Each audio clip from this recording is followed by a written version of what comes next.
राधे राधे, जय श्री कृष्णा। आइए आज की कहानी शुरू करते हैं। एक गांव में रमेश नाम का एक डॉक्टर रहता था।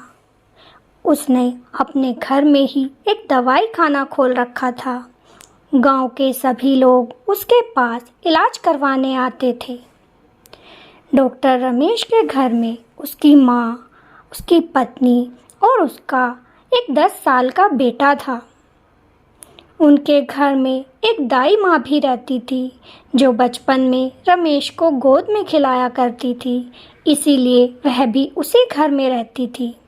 रमेश अपनी माँ से ज़्यादा उन दाई माँ से प्रेम करता था। रमेश की एक बड़ी बुरी आदत थी कि वह हद से ज़्यादा लालची था। अपने घर वालों को छोटी छोटी बातों के लिए वह तरसाता था। हद से ज़्यादा पैसा बचाने की लत उसे पड़ चुकी थी। वह कम से कम खर्च करता, यहाँ तक कि उसने लालच की हद पार कर दी थी। उसका बेटा 10 साल का हो गया था, लेकिन उसने उसे पढ़ाने की अब तक ना सोची थी।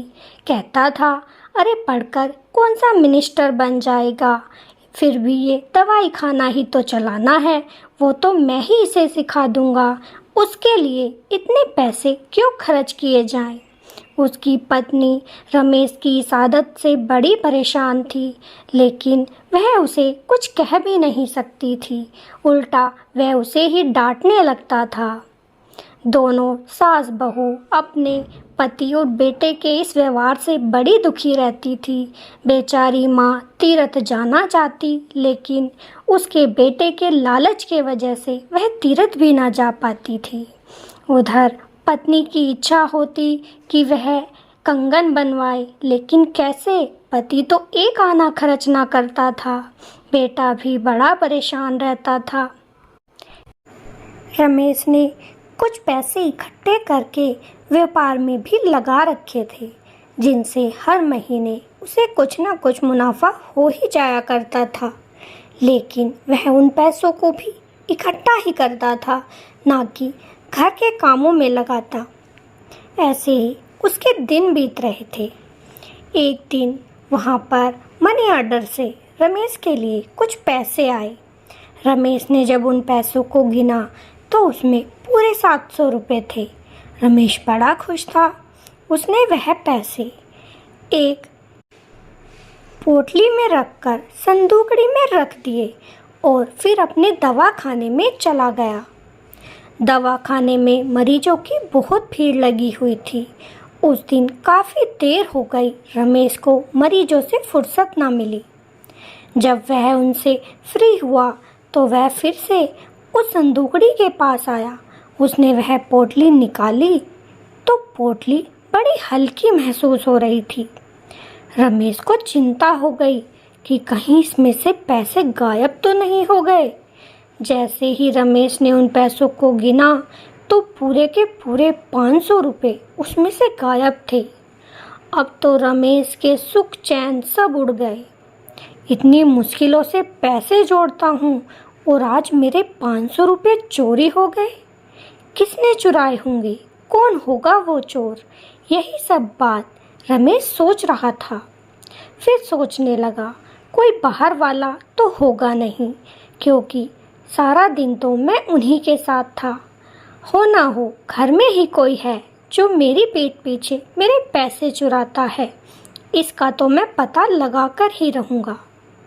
रमेश ने सुना था कि जंगल में एक तांत्रिक की झोपड़ी है। वह तांत्रिक चोरों का पता लगा देता है, लुटे हुए माल को वापस करवा देता है। वह बहुत पहुंचा हुआ तांत्रिक है और तो और वह तांत्रिक विद्या भी बहुत अच्छे से जानता है। किसी को मारना, पकड़ना, लूटना सब उसके बस में है। अब तो डॉक्टर रमेश ने कुछ ना सोची, वह उसी समय उस तांत्रिक से मिलने चल दिया। पूछते पूछते उसकी झोपड़ी तक पहुंच गया। उसने जाकर आवाज़ लगाई, अरे भाई क्या कोई है? तो अंदर से एक बूढ़ी अम्मा निकल कर आई। पूछने लगी। बूढ़ी अम्मा ने डॉक्टर से पूछा, तुम कौन हो और किससे मिलना चाहते हो? तब रमेश ने बताया, माँ जी, मैं तांत्रिक से मिलने आया हूँ, मुझे उससे बहुत ज़रूरी काम है। तब वह तांत्रिक भी बाहर आ गया, लेकिन उसके हाथ में शराब की बोतल थी और नशे में टुन था। रमेश सोचने लगा, ये इतनी शराब पीता है, क्या यह तांत्रिक मेरा काम कर पाएगा? उसे बड़ी असमंजस सी हो रही थी। तांत्रिक ने कहा, बताओ साहब, क्या काम है? मैं तुम्हारा काम चुटकियों में कर दूंगा। रमेश ने हिचकिचाते हुए फिर भी उसे सारी बात बता दी। तब तांत्रिक बोला, साहब, ये तो मेरा दाएं हाथ का कमाल है। तुम चिंता ना करो, तुम्हारे पैसे जिसने भी चुराए होंगे वह तुम्हारे पास सुबह तक आ जाएगा। तब रमेश ने कहा, देखो, अगर कोई बाहर वाला हुआ तो फिर भी मैं एक बार उसे माफ़ कर देता, लेकिन अगर कोई घर वाला निकला तो मैं उसे बिल्कुल ना छोड़ूंगा, उसे तो सबक सिखाकर ही रहूँगा। मेरे ही टुकड़ों पर पलते हैं और मेरे साथ ही बेईमानी करते हैं, इसीलिए उन्हें उनकी सज़ा ज़रूर मिलनी चाहिए। तब तांत्रिक ने आंखें बंद की और कुछ मंत्र फूके, फिर बोला, साहब, तुम सही कहते हो, घर का ही कोई आदमी है जिसने ये पैसे चुराए हैं। अब तो रमेश आग बबूला हो चुका था, उसके गुस्से की कोई सीमा न थी। वह मन ही मन यह सोच रहा था कि मेरे घर वालों की इतनी हिम्मत, मैं उनका पेट भरता हूँ, घर चलाता हूँ और फिर भी मेरे ही पैसों की चोरी कर ली, क्या मुझसे पूछा नहीं जा सकता था? यही सोचकर वह अपने घर वालों के बारे में बुरा सोच रहा था। उसने कहा, देखो तांत्रिक, कुछ भी हो, लेकिन उस चोर को सज़ा तो मिलनी ही चाहिए। तुम ऐसा कोई मंत्र चला दो कि वह सुबह तक मेरे पास पैसे लेकर खुद ही आ जाए। तांत्रिक बोला, साहब, मंत्र तो मैं चला दूंगा, लेकिन वह मारक मंत्र है, अगर एक बार चल गया तो वापस नहीं होगा। इससे तुम्हारे प्रियजनों की जान को भी खतरा हो सकता है। लेकिन रमेश को उस समय किसी की जान की कोई फिक्र ना थी, उसे तो अपने पैसों की पड़ी थी। बस किसी तरीके से उसके पैसे मिल जाएं और चोर को सबक मिल जाए। उसने ये भी ना सोचा कि कहीं मेरे घर वालों को कुछ दिक्कत ना हो जाए। वह तो बस उन्हें सज़ा देने के बारे में सोच रहा था। उसने बिना कुछ सोचे समझे ही तांत्रिक से कह दिया, ठीक है, तुम मारक मंत्र ही छोड़ दो, जो होगा देखा जाएगा। तांत्रिक की माँ बोली, अरे बेटा, एक बार सोच लो, अगर मारक मंत्र चल गया तो यह जान को ही हानि करता है, फिर ना कहना कि इसे वापस ले लो। रमेश बिना सोचे विचारे ही बोल उठा, नहीं नहीं, तुम मारक मंत्र ही चला दो, मैं भी तो देखूं कि ये होता क्या है। अब तो तांत्रिक ने उसे कुछ सामग्रियां लाने को कही। डॉक्टर अब कहाँ से सामग्री लाता, उसने पैसे देना ही उचित समझा। उसने कहा, जितनी भी सामग्री लगेगी तुम ले आओ, मैं तुम्हें उतने ही पैसे दे दूँगा। और ये कहकर अपने घर को चला गया। रास्ते में डॉक्टर यही सोचते जा रहा था कि आज तो मैं उन घर वालों को मज़ा चखा ही दूँगा। बड़े आए मेरे घर से चोरी करने वाले, आज के बाद कभी चोरी ना करेंगे। चोरी करना तो दूर, चोरी करने के बारे में सोचेंगे भी ना, ऐसा सबक सिखाऊंगा। यही सोचते सोचते वह अपने घर की ओर धीरे धीरे कदम बढ़ा रहा था। उधर घर पर रमेश की पत्नी और उसकी माँ बड़ी चिंतित हो रहे थे कि न जाने आज रमेश कहाँ रह गया, जो अभी तक घर वापस नहीं आया। रोज़ तो जल्दी ही आ जाता है, लेकिन आज रात होने को आई है, उसका कोई अता पता नहीं। उसकी पत्नी बोली, माँ जी, आप सो जाओ, मैं उन्हें खाना देकर सो जाऊंगी। लेकिन माँ थी तो माँ को नींद कैसे आती। उधर दाई माँ भी बार बार आंगन में आकर देख रही थी कि रमेश घर वापस आया या नहीं आया। और बार बार अपने कमरे में जाती और अपने आली में कुछ बार बार टटोला करती थी। ऐसे ही समय बीतता जा रहा था कि वहाँ पर रमेश भी आ गया। रमेश को देखकर उसकी पत्नी कहने लगी, आज कहाँ रह गए थे, बहुत समय बीत गया। तब रमेश ने कहा, मैं कहीं भी रहूं तुम्हारी बला से, तुम लोगों को तो बस मेरे नुकसान की पड़ी है। तुम्हारे जैसे दुश्मन अगर और दो चार हो जाएं तो बाहर दुश्मनों की ज़रूरत ही क्या है। ये बात सुनकर बहू और रमेश की माँ दोनों अचंभित हो गई कि आज रमेश को क्या हो गया है, ये कैसी बहकी बहकी बातें कर रहा है, हमें ही अपना दुश्मन बता रहा है।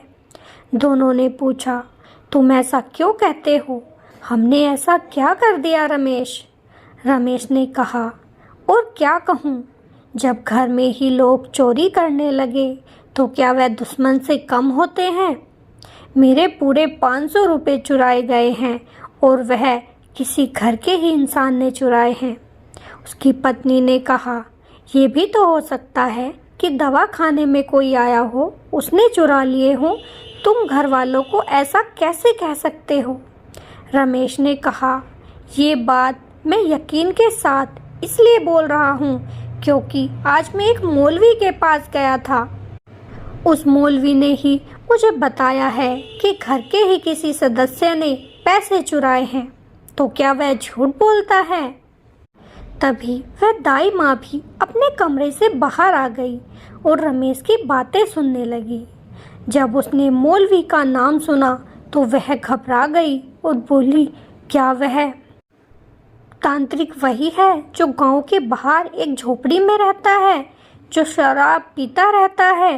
अरे कहते हैं उसके मंत्र का तो कोई तोड़ नहीं है, वह तो चोर को तुरंत पकड़ लेता है। रमेश कहने लगा, हाँ मैं उसी के पास गया था और आज मैं उस दुश्मन पर मारक मंत्र चलवा कर आया हूँ। सुबह तक वह खुद गिड़गिड़ाता हुआ पैसे लेकर मेरे पास आ जाएगा। अब सभी चुपचाप अपने कमरों में चले गए। उधर रमेश को नींद नहीं आ रही थी। वह तो यही सोच रहा था कि सुबह होते ही वह चोर आखिरकार पकड़ा ही जाएगा। आधी रात बीत गई थी। रमेश की आंखें लगने लगी थी कि तभी उसकी पत्नी रमेश के कमरे में आई और बोली, उठो जी, जल्दी उठो। दाई माँ की हालत खराब होती जा रही है, वो बिल्कुल अकड़ गई हैं, उनकी नाड़ी मुड़ गई है, वो बार बार बेहोश हो रही हैं, तुम जल्दी चलो। जैसा ही रमेश ने ये बात सुनी, उसके मुख पर एक मंद मंद मुस्कान छा गई। वह समझ गया कि दाई माँ ने ही चोरी की है और उसी को उसकी सज़ा मिल रही है। लेकिन फिर सोचने लगा, लेकिन उस बूढ़ी दाई माँ ने पैसे क्यों चुराए होंगे? क्या उसे किसी बात की कमी थी? इस बुढ़ापे में वो इतने सारे पैसों का क्या करेगी भला? लेकिन फिर भी रमेश उसके कमरे में गया तो उसकी हालत वाकई में बहुत ज़्यादा खराब थी, जिसे देखकर रमेश को भी दुख हो रहा था कि इस बूढ़ी माँ की क्या हालत हो गई है। इस मारक मंत्र ने तो इनकी जान ही खत्म कर डाली है। अगर इन्हें कुछ हो गया तो मैं अपने आप को कभी माफ़ नहीं कर पाऊंगा। इनकी तो हालत बद से बदतर होती जा रही है। रमेश ने जब उन माँ की ऐसी हालत देखी तो वह पछताने लगा, रोने लगा। उसकी आंखों से आंसू टप टप बह रहे थे और कुछ आंसू उन बूढ़ी अम्मा के ऊपर भी गिर गए। वह यही सोच रहा था कि क्या मैं इतना गिर सकता हूँ कि 500 रुपये के लिए मैंने एक बूढ़ी माँ को इतना कष्ट दे दिया, उनके प्राणों तक के बारे में नहीं सोचा। क्या मैं इतना निर्दयी हो सकता हूँ? लालच के चक्कर में आकर मैंने एक बूढ़ी अम्मा को मारने की कोशिश की। हे भगवान, इन बूढ़ी अम्मा को बचा लो। वह जल्दी जल्दी अपने दवा खाने में गया और उसने कुछ ज़रूरी दवाइयाँ उठाई, उनको मिलाया और उन दादी माँ को देने लगा। दवाई अपना असर थोड़ा सा दिखा रही थी। तभी उन बूढ़ी माँ ने आंखें खोली और वह मंद मंद आवाज में रमेश से बोली, अरे बेटा, क्या इतना गिर गया है कि कुछ पैसों के लिए मुझे शमशान पहुंचाने की तैयारी कर दी? मैंने तुझे ऐसा नहीं सोचा था। मैंने तो वो पैसे तीर्थ के लिए उठाए थे कि मैं उनसे तीर्थ कर लूँगी। मेरा आखिरी समय चल रहा है, कुछ पुण्य कमा लूँगी। लेकिन तूने तो उन 500 रुपये के लिए मेरी जान ही जोखिम में डाल दी। जा, वे रखे हैं अलमारी में तेरे 500 रुपये, जा उन्हें उठा ले और मेरी जान बख्श दे। रमेश बड़ा पछता रहा था, लेकिन अब वह कर भी तो कुछ नहीं सकता था। उसके हाथ से सब कुछ निकल गया था। वह मारक मंत्र अब कटने वाला कहाँ था। तब उसकी पत्नी ने कहा, देखते क्या हो, जाओ उसी के पास जाओ, उसे बुला कर लाओ, क्या पता वह इस मारक मंत्र को काट दे। डॉक्टर ने कुछ ना देखा, वह रात को ही उसके घर की ओर दौड़ने लगा। अब रास्ता इतना लंबा होता जा रहा था कि उसे लगने लगा कि कहीं मैं रास्ता तो नहीं भटक गया। बेचारा किसी किसी से पूछता हुआ आखिरकार उसी तांत्रिक के घर पहुंच गया। रात बहुत ज़्यादा थी। उसने दरवाजे पर जाकर फिर से आवाज़ लगाई। तभी उसकी बूढ़ी माँ फिर से बाहर आई। उसने कहा, डॉक्टर साहब, क्या बात है, इतनी रात को कैसे आना हुआ? डॉक्टर हकलाते हुए बोला, दादी अम्मा, आप जल्दी से अपने बेटे को बुला दीजिए। मेरी बूढ़ी माँ की जान खतरे में है। वो मारक मंत्र अपना काम कर गया। मुझे नहीं पता था कि वह इतना ज़्यादा घातक सिद्ध होगा कि किसी की जान ही ले बैठेगा। आप जल्दी से अपने बेटे को बुला दीजिए। बूढ़ी माँ ने कहा, मैंने पहले ही कहा था कि वह बहुत घातक मंत्र है, लेकिन तूने एक बार नहीं सोची। अब तुझे ही भुगतना पड़ेगा। मैं अपने बेटे को इस समय बिल्कुल ना उठाऊंगी, नहीं तो वह मुझे ही खा जाएगा। इतने में उसका बेटा डॉक्टर साहब की आवाज़ सुनकर खुद ही उठकर बाहर आ गया। उसने कहा, क्या बात है बाबूजी, आप इतनी रात गए, यहाँ कैसे आ गए? डॉक्टर ने उसे भी सारी बात बताई। वह तांत्रिक बोलने लगा, बाबूजी, मैंने आपको पहले ही समझाया था कि ये मारक मंत्र बड़ा भयानक है, लेकिन आपने मेरी एक ना सुनी। अब इसका उतारना बड़ा ही कठिन काम है। इसमें जान जाने का भी जोखिम होता है। रमेश डॉक्टर उस तांत्रिक के आगे रोने लगा, कहने लगा, एक बार मेरे घर जाकर देख, उस बूढ़ी माँ की क्या हालत हो गई है। एक तू ही है जो उसे बचा सकता है।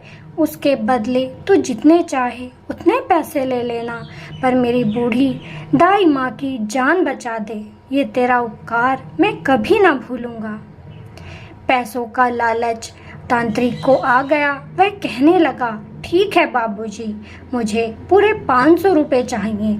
मैं तुम्हारी दादी माँ की जान बचा दूंगा। तब बूढ़ी अम्मा ने कहा, नहीं नहीं बेटा, तू अपनी जान जोखिम में नहीं डाल सकता। क्या तुझे पता नहीं वो मारक मंत्र कितना शक्तिशाली है? अगर बूढ़ी अम्मा से उतरकर तुझ पर चढ़ गया तो बेकाबू हो जाएगा। लेकिन वह तांत्रिक अब डॉक्टर के साथ उसके घर चला गया। उसने जब बूढ़ी अम्मा की हालत देखी तो वह तो मरने की कगार पर ही थी। उनकी सांसें बड़ी मंद मंद चल रही थी। उसने कहा, बाबूजी, मैं कोशिश करता हूँ। वैसे रमेश उस तांत्रिक के हाथ पैर जोड़ने लगा। भाई, बस मेरी इन दाई माँ को बचा लो, चाहे कीमत कुछ भी ले लेना, लेकिन इन्हें बिल्कुल स्वस्थ कर दो। अब तो तांत्रिक यही चाहता था कि वह उसका ज़्यादा से ज़्यादा धन खुद ले सके।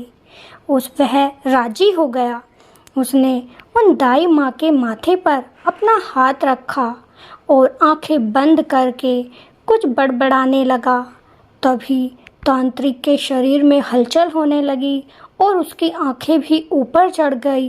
वह बहुत तेज तेज चिल्लाने लगा। धीरे धीरे चिल्लाते चिल्लाते वह शांत हो गया और थोड़ी ही देर बाद उन दाई माँ ने आंखें खोल ली। वह पहले से बहुत ज़्यादा स्वस्थ लग रही थी। अब वह तांत्रिक अपने 1000 रुपये लेकर वहाँ से अपने घर चला गया। डॉक्टर रमेश ने दाई माँ को स्वस्थ देखकर उन्हें अपने गले से लगा लिया और कहा, दाई माँ, ये लो अपने 500 रुपये और तुम कल ही तीरथ पर चली जाना। आज के बाद मैं इतना लालच कभी नहीं करूँगा कि अपनों को ही संकट में डाल दूँ।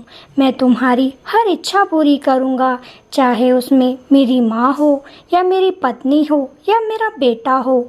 मैं सब पर अब खूब पैसे खर्च किया करूँगा, बिल्कुल भी लालच नहीं करूँगा। उस दिन के बाद डॉक्टर रमेश ने कभी भी ज़्यादा लालच नहीं किया। वह अब खुशी खुशी अपना जीवन बिताने लगा। तो आपको ये कहानी कैसी लगी कमेंट में ज़रूर बताइएगा। फिर मिलेंगे। राधे राधे। जय श्री कृष्ण।